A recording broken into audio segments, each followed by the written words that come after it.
Bab 99. Tugas mencari Maya. Setelah hampir 2 jam, akhirnya meeting bersama klien dari Cina selesai juga. Banyaknya urusan pekerjaan, ditambah urusan pribadi, sungguh menguras tenaga dan pikiran Sean. Bagaimana Firman? Apa semuanya sudah beres? Tanya Sean pada Danu setelah kliennya pulang. Sudah Pak, tadi pagi polisi sudah menangkapnya di rumah Anda. What? Di rumahku? Sean membelalakan matanya karena terkejut. Aku pikir dia di rumah sakit atau di rumah orang tuanya. Firman cuma sehari di rumah sakit. Setelah itu dia pulang ke rumah orang tua Anda. Sean mengepalkan tangannya. Dia sudah bisa menebak jika Firman pasti sudah mempengaruhi mamanya lagi. Menurut salah satu pembantu Anda, mama Anda sangat marah saat Firman ditangkap polisi tadi pagi. Sepertinya beliau tidak terima. Set, dia pasti sudah mencuci otak mama.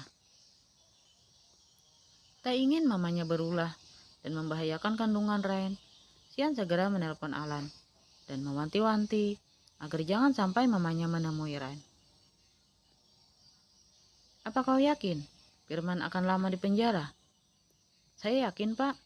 Dia dijerat dengan pasal berlapis. Saya yakin dia akan lama di sana. Selain tentang percobaan pelecehan dan korupsi, dia juga terkena kasus narkoba. Jadi benar ucapan salah satu pegawainya jika Firman adalah pemakai. Sean mendapat informasi dari pegawai di bengkel Firman jika Firman adalah pemakai obat terlarang. Tentu saja informasi ini tidak gratis.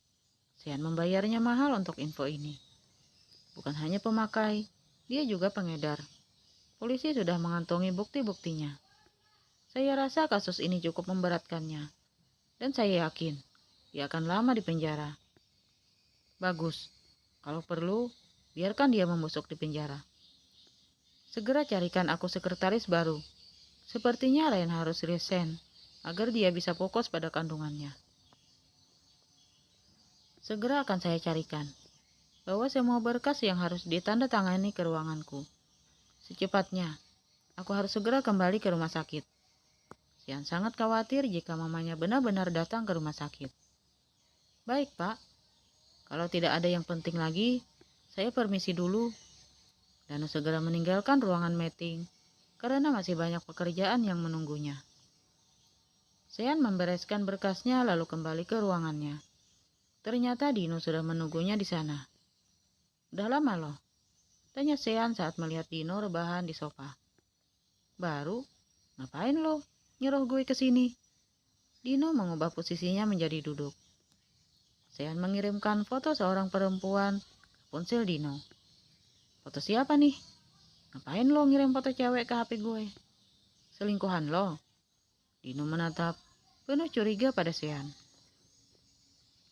Jaga bicara lo, bentak Sean. Sorry bro, bercanda. Dino mengangkat jarinya membentuk huruf P, sampai cengengesan. Cari toh cewek, sampai ketemu. Semua informasi tentang dia sudah gue kirim ke HP lo. Dino segera mengecek pesan masuk dari Sean. Dia membaca semua keterangan tentang Maya. Buset, Jogja. Dino membalak-balakan matanya. Jadi lu nyuruh gue ke Jogja buat nyari nih cewek?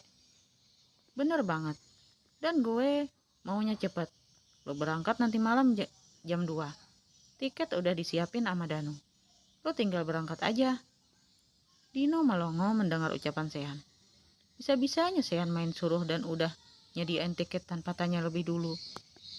Gue sibuk Sean. Gue ada jadwal motret besok pagi. Lo cancel semua kerjaan lo. Ditas Sean seenak jidatnya. Kalau gue dipecat gimana? Protes Dino. Derita lo. Pokoknya gue gak mau tahu. Lo berangkat nanti jam 2. Tapi Sean, Dino masih berusaha bernegosiasi. Oke, jadi lo gak mau? Sini, kunci apartemen sama mobil. Sean menengadahkan telapak tangannya. Percuma gue ngasih lo fasilitas kalau lo gak bisa diandelin. Tutur Sean dengan muka garang. Nyali Dino langsung menciut melihat ekspresi Sean. Iya, gue berangkat. Gak usah marah-marah gitu deh. Kayak cewek lagi PMS aja loh. Tapi tunggu dulu. Lu mesti jelasin noh. Tuh cewek siapa? Gue gak bisa main culik aja sebelum tahu siapa dia. Namanya Maya. Dia temannya Rain. Dia itu... Jadi lu gak perlu nyulik segala. Lu kasih duit. Dia juga langsung ikut lo. Dino langsung melebarkan senyumannya. Saat mengetahui jika Maya adalah seorang, dia seperti dapat angin segar yang akan membuatnya kembali bersemangat. Gue apa-apain? Gak apa-apa kan? Terserah lo. Yang penting, bawa dia ke hadapan gue secepatnya. Setelah itu, lo bisa pakai sepuasnya. Gila lo. Lo bilang tadi tuh temennya Rain. Bisa-bisanya lo mau makai itu cewek. Gak takut ketahuan Rain. Plak. Sean yang geram langsung memukul kepala Dino dengan berkas yang sedang dia pegang. Gue ada perlu sama dia. Bukan mau make dia, bolon. Sean membuang napas kasar. Dia ingin sekali menghajar Dino yang sejak tadi berpikir negatif tentangnya. Hehehe, Dino menyeringai kecil. Kirain mau lo pakai karena udah bosan sama Rain. Padahal gue udah siap nerima jandanya Rain. Buk, set, gila lo Sean. Kenapa mukul gue? Dino memegangi pipinya yang sakit akibat ditonjok Sean. Jangan ngarep Rain bakal jadi janda. Rain lagi hamil anak gue. Bentak Sean sambil memelototi Dino. Alhamdulillah, jadi gue bakal punya keponakan nih. Kok lo gak ngadain syukuran? Gue kan pengen makan gratis. Urusan syukuran mah nanti. Gue lagi banyak urusan. Pokoknya, segera cari Maya.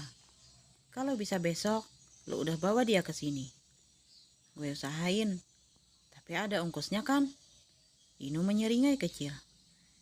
Gue akan transfer uang untuk biaya hotel, serta makan lo di sana. Udah cepetan keluar. Kerjaan gue banyak. Usir Sean tanpa rasa terima kasih. Biaya booking toh cewek gimana? Iya gampang, gue kasih sekalian. Udah cepetan keluar. Cih, kalau ada maunya nyuruh gue datang. Kalau udah selesai urusannya, main usir aja. Gerutu Dino sambil terus mengumpat Sean dalam hati. Keberaniannya memang hanya sebatas dalam hati. Karena diucapkan langsung, sama saja dengan cari mati. Gimana hubungan kamu sama Amaira, Al? Tanya Rain sambil makan buah jeruk yang batu dikupas oleh Alan. Baik mbak, jawab Alan tanpa ekspresi. Beneran? Kok kamu kelihatan gak semangat gitu? Rain bisa menebak dari raut wajah Alan. Entahlah mbak, aku juga bingung. Beberapa hari yang lalu, Gania ngubungin aku. Dia bilang bulan depan akan liburan 1 minggu di Jakarta. Dia ngajak aku ketemuan. Dan kamu mau gitu? Aku gak bisa nolak mbak. Karena apa? Karena masih sayang. Kamu udah sama Amaira sekarang Al. Mbak gak usah suka kalau Mbak gak suka kalau kamu nyakitin perempuan. Dia itu udah sakit-sakitan. Terus mau kamu tambah lagi sakit hati. Rain menghela napas. Dia bisa melihat jika Amaira tulus pada Alan. Ya gak gitu juga mbak. Tapi aku belum bisa cinta sama dia sampai sekarang. Beneran gak cinta?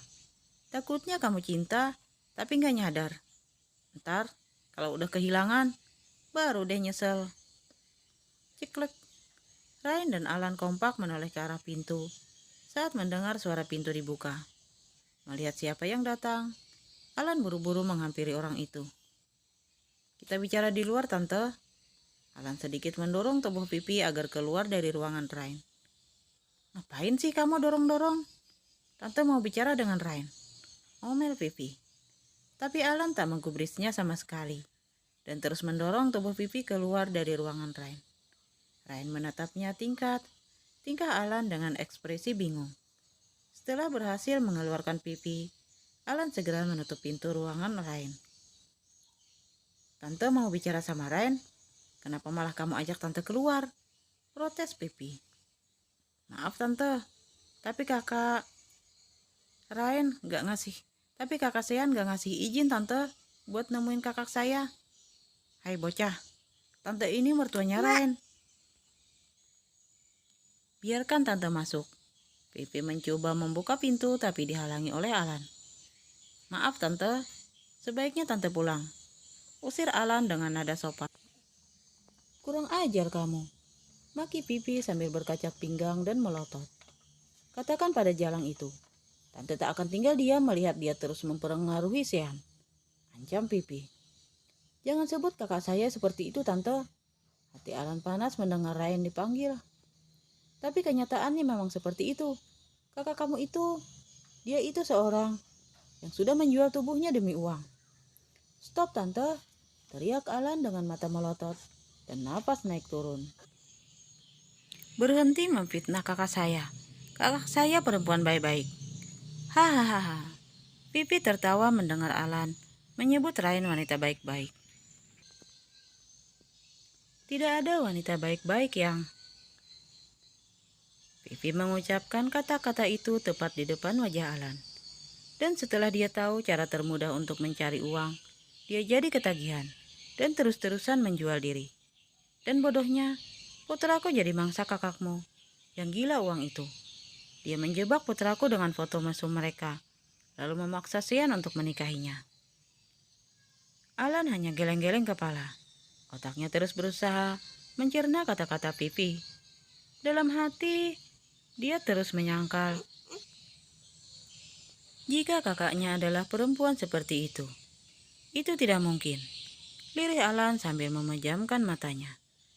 "Terserah kau mau percaya atau tidak, tapi itu adalah fakta." Pipi berlalu meninggalkan Alan yang masih mematung di depan ruangan Ryan. Bersambung.